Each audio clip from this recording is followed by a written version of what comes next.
Merci à tous d'être là. Nous espérons que cette matinée sera fructueuse en information et suscitera encore votre intérêt à ce nouveau projet. Et ensuite, on va avancer. Monsieur Pierre, la parole est à vous. Et tout de suite après sa présentation, nous aurons un débat et tout le monde pourra participer. Les suggestions, les recommandations, les porter par devant le commissaire, ce qui est le but de notre rencontre aujourd'hui. En l'état actuel des choses, le Conseil électoral est à la fois juge et partie. Et parfois, ce sont des conseillers qui sont impliqués, qui sont accusés à tort, à raison, dans des actions de corruption, et ce sont à peu près les mêmes encore qui vont juger. Maintenant, le contentieux. Maintenant, on va séparer ces deux types de fonctions. Et le choix qui a été fait dans ce texte, je crois qu'on va revenir là-dessus, c'était de transférer le contentieux électoral à la Cour supérieure, à la Cour constitutionnelle.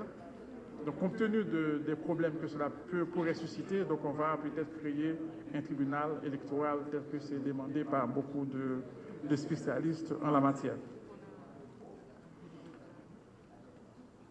Le cinquième enjeu dans le texte, je vais avancer un petit peu vers la fin, concerne la décentralisation.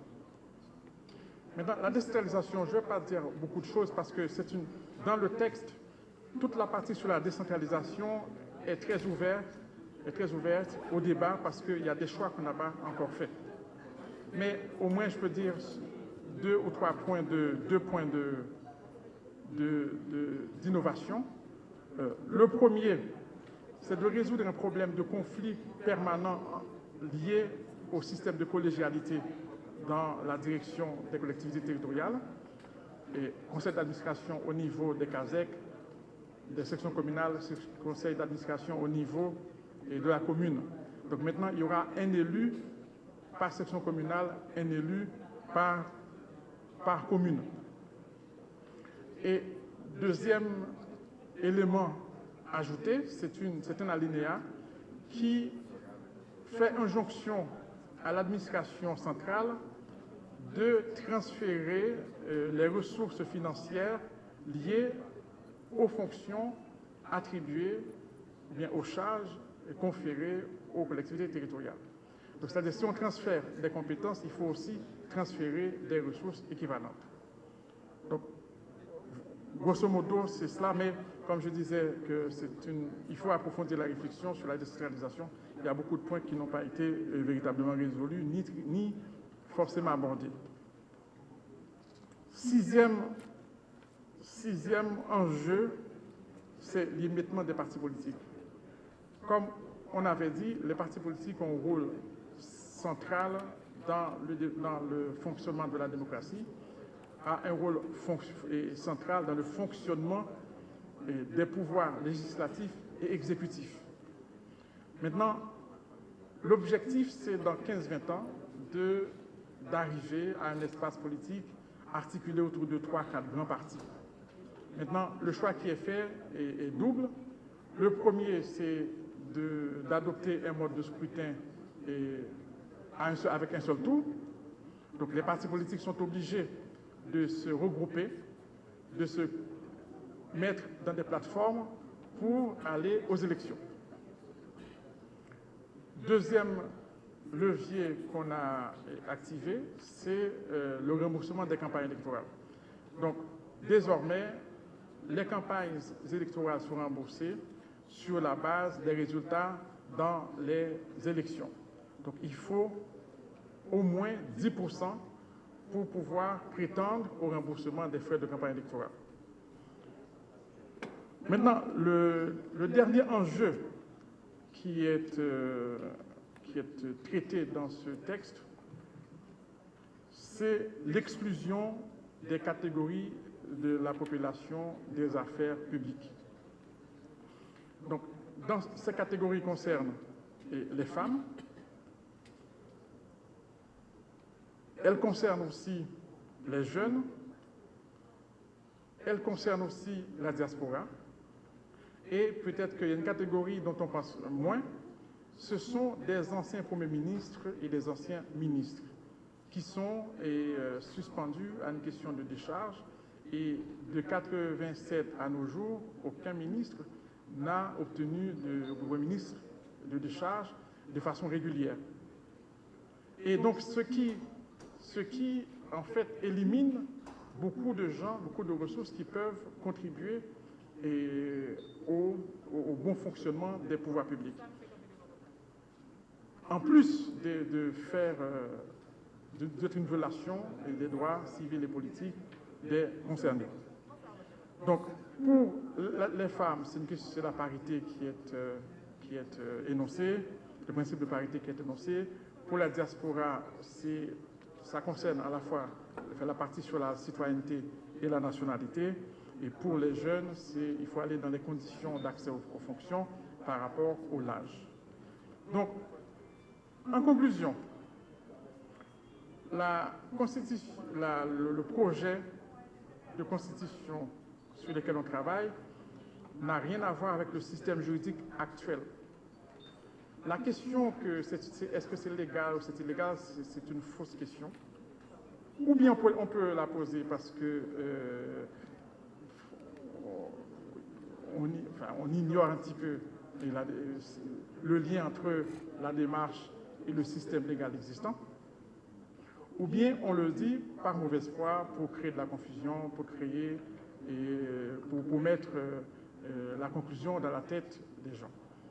Donc aujourd'hui, on est invité à une réflexion qui a commencé depuis 1994, date de l'apparition du premier ouvrage sur la Constitution, et que ces réflexions ont amené à reconcevoir l'échafaudage institutionnel tel que c'était conçu par la Constitution de 1987 et à formuler des réponses sous forme de dispositions dans le texte, et que ces dispositions ne sont pas figées, ce sont des choix qui sont faits à partir d'une analyse, et que chacun peut revenir là-dessus, approfondir ou même refuser, mais sur la base d'une argumentation rationnelle et argumentée.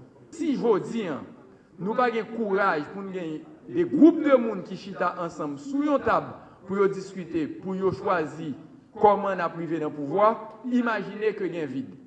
Et je dis, le président Jovenel Moïse dit, il ouvre les bras, il paraît pour faire dialogue, il paraît pour le rencontrer, pour discuter sur toute question qui peut discuter, mais toute étape qui peut arriver à faire élection, puisque les élections sont processus qui long, n'a pris toute disposition pour nous mettre en place. Et dans ce sens-là, je vais dire nous, qui ça qui fait déjà?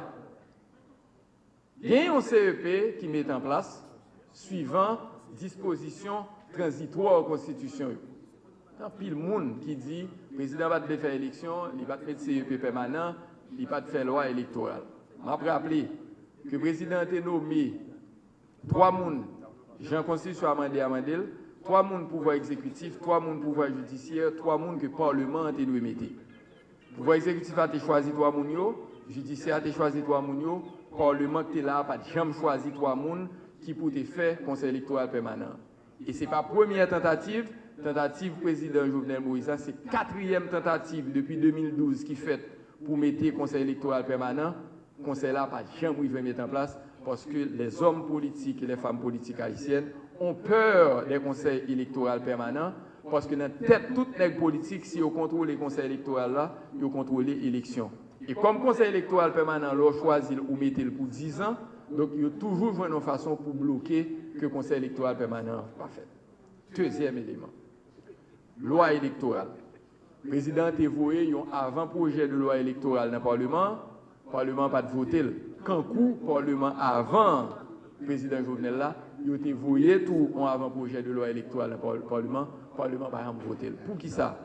Le Parlement n'a pas jamais voté la loi électorale parce qu'une fois voté une loi électorale, il était en loi permanente, tandis que chaque loi va faire élection sous fond décret, pour période seulement pour faire élection.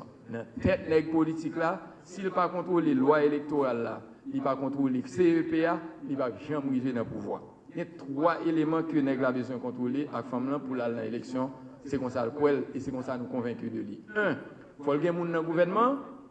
Donc c'est pour ça qu'il toujours le gouvernement provisoire. En dans provisoire, la fait pression, la intégrer, la bon ministre, la bon membre du gouvernement pour le cas joindre corps pour l'élection. 2, il faut qu'il y ait des gens dans le CEPA pour qu'il faire aucun pour lui. L'élection a fait. 3, il faut qu'il y ait un décret électoral et en dans le décret électoral là, il y a bien opportunité pour discuter, pour intégrer les éléments en de transition. Je dis, il faut que nous divorcer avec bagay ça. Nous pas qu'à gagner 5 ans président, 1 an transition, 5 ans président, 1 an transition, 5 ans président, 1 an transition. Si la société a voulu, nous avons amendé dans la nouvelle constitution, nous avons fait éviter lui. Mais s'il n'est pas dans la constitution, je pense qu'il faut que nous rentrions dans une logique, que nous ne pas rentrer dans une dynamique pour nous retirer le pouvoir dans les populations pour l'élection. 2. CEPA li met en place et CEPA li a travail. Il y a un accord qui signe ensemble avec les partenaires Nations Unies, PNUD et PNUOPS, qui pour permettre d'aider à accompagner techniquement dans la question élection et dans la question logistique. Accord ça sont accord 72 millions de dollars, li signé et 20 millions de dollars déjà décaissés par le gouvernement pour faire l'élection dans le pays. Matériel urne, matériel isoloir, et qui sont ça le matériel non sensible, qui est commandé, des appels d'offres qui sont faits pour que commande ça soit fait, pour que le matériel ça d'ici le mois de mai, arrive dans le pays qui pour permettre référendum et élection fait. Ça veut dire que son premier engagement. Un peu qui dit, femme qui dit, nous ne pouvons pas aller à l'élection parce que pas de sécurité. Moi, que la sécurité, c'est problème pas nous toutes. N'importe qui nous là qui est victime de kidnapping, n'importe qui nous là qui est victime de balle marron, un problème d'insécurité, c'est problème de nous toutes. C'est ça qui dérange. C'est le yonègue politique campé sous soit en radio ou en télévision internationale pour dire depuis le président Jovenel Moïse allé a bien sécurité pour faire élection. Question me dépose un sénateur sous France 24, est-ce que bon bouton une fois président allé que toute gang village de Dieu y a disparaître et puis n'a pas faire élection. Si pas un bouton, ça veut dire on travaille combien pour que y ait sécurité. Parce que si nous songeons bien, moi sont monde qui remet li et qui remet faire histoire et toujours dans le pays. Nous songeons opération Bagdad, nous songeons groupe 184, nous songeons le nouveau contrat social, nous songeons tout. Goug était proclamé président en 2001. Tout ça, c'était pour voir Aristide aller. Et l'ND fin voir Aristide aller. Qui ça qui est passé? Nous faisons transition. Elle fin faire transition 2 ans. Nous faisons élection. Ça, le peuple a dit. Préval Aristide, c'est Marassa. Ça n'est pas de Blair et l'île Bayo. Vous comprenez? Parce que vous voyez Aristide aller juste Afrique du Sud pour la tourner. Le peuple a voté Préval. Pour Marassa Aristide.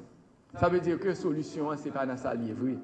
Solution, ce n'est pas dans la transition et ni contrat social pas implémenté.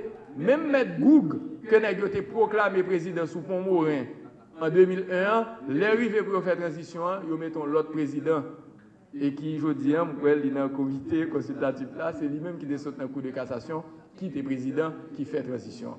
Ça veut dire que je dis, nous ne sommes pas capables de refaire même bagaille que nous faisons, même bagaille et espérer des résultats différents. Dans ce sens-là, il y a des grandes dispositions qui prend au niveau gouvernement. Premièrement, il y a 15 jours, le président a annoncé la création d'une cellule spéciale sous question kidnapping, qui est chef de la police dans la tête et qui a travaillé pour faire tout moyen possible pour qui bloquer les questions kidnapping. Il y a des décisions et communiqués qui prend au niveau gouvernement qui pour permettre de diminuer la question kidnapping.